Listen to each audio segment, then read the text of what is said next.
I want to go straight across now to former Chief of the Naval Staff, Admiral Sureesh Mehta, joining us live here on 5 Live. We're very privileged to have him. In a moment, we'll also have with us Vice Admiral Anup Singh, former Commander-in-Chief of the Eastern Naval Command, and India Today's Sandeep Unithan will also be joining us. But Admiral Sureesh Mehta, I want to come to you first, sir. Thank you for giving us your time at this sensitive phase for national security. My question to you is a straight one, sir. As these provocations by China continue on land, we do know that the government has for many years been considering naval options to put pressure on China. What would you say about that in the current context, sir? Yes, indeed. The armed forces are required to help each other. Well, I mean, the land forces are being, in battle over there. It is but natural that we need to be prepared for anything ourselves. And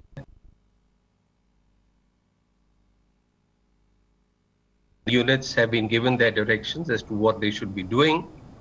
And it is, I think I can say very, very clearly that an action out at sea will certainly be well to our superiority. Much, we would be way ahead of what China is able to do or can do.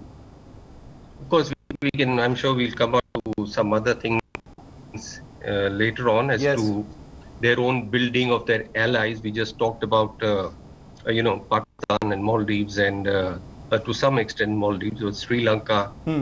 But then,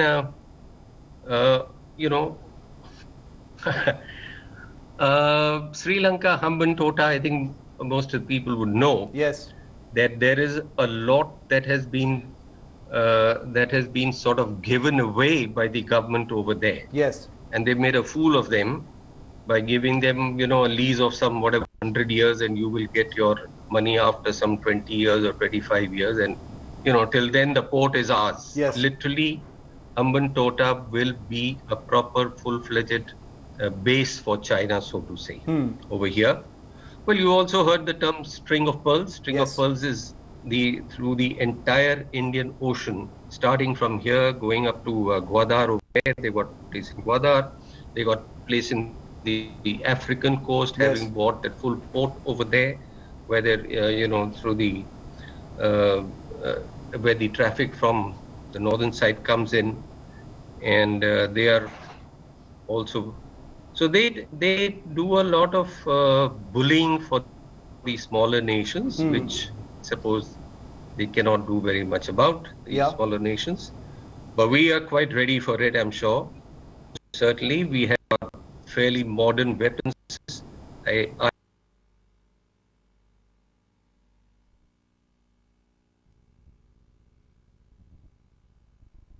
In the Indian Ocean as and when required. Admiral Mehta, if I could ask you, of course, I don't want to go into deep operational specifics at all, and I'm sure neither do you. But broadly speaking, I will tell you because I don't know that myself. Okay, no, but broadly speaking, sir, broadly speaking, what are the options for India to apply the pressure?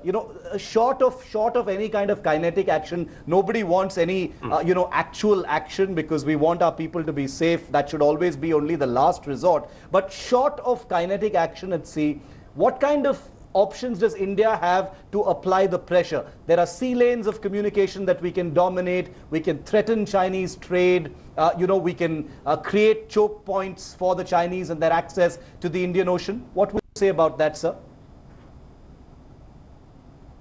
Well, that's well-known fact that you see there are choke points, and where we or our opponent. Let me put it like this, that we in India now, with our peninsula protruding so far deep into the ocean, and neighbors or the land neighbors within about, and a very strong fleet air arm at this point of time, particularly for reconnaissance purposes. Yes. So we should be able to cover very large areas areas both on the eastern as well as the western seaboard, Arabian Sea as well as Bay of Bengal. Yes. And to neutralize them, also there is, a lot depends on various other inputs that come. The intelligence has to work together. All our units have to be sort of fed the right kind of things that people come to know. I'm not going to say more than that on that. But the fact is that the Navy and the Fleet Air Arm and the rest of the ships, of course, together would be quite able to dominate on both sides, eastern side as well as on the western side. That's why we have a Eastern Command, Western Command, Eastern Fleet, Western Fleet. Enough assets are placed at both the places, and of course, as and when required, or if required, they can join up somewhere with each other, or some more units moved out from one side to the other, as the case may be. Admiral, apart from the Indian Ocean itself, there is one view that India should try and project power away from its shores, far away, perhaps in the Western Pacific, establish a presence there, change its neutral status as far as the South China Sea issue is concerned, and not be reactive as far as Chinese naval intentions are concerned. Do you think that should be the order of the day in the current situation?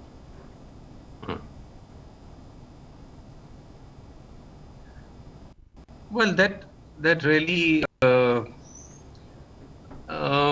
definitely, we would like to spread our wings both the sides, which we are doing in any case, Eastern and Western, as I mentioned earlier. There are other nations with whom we have a fairly good relationships, and most of the Southeast Asian countries, they are quite well off with us, except one little blob over there, China, which always seems to be coming into the way. But yes, there is no doubt that we should be able to do these kind of things. It is the government policies come out from time to time, and corrective action or action that is required would be taken on that count. One final question to you, sir. It has constantly been said that China's long-term intentions are uncertain. Before I come to the, the long-term intentions of China, the Chinese Navy itself is a much larger Navy, sir, in terms of its assets. They've got, speaking just in terms of the nuts and bolts, they've got a larger number of submarines, larger number of ships. They've got more aircraft carriers, at least for now. Is that an area for concern? The Indian Navy, still hasn't been able to build up its asset strength in adequate numbers to match the Chinese. Does that continue to be a concern?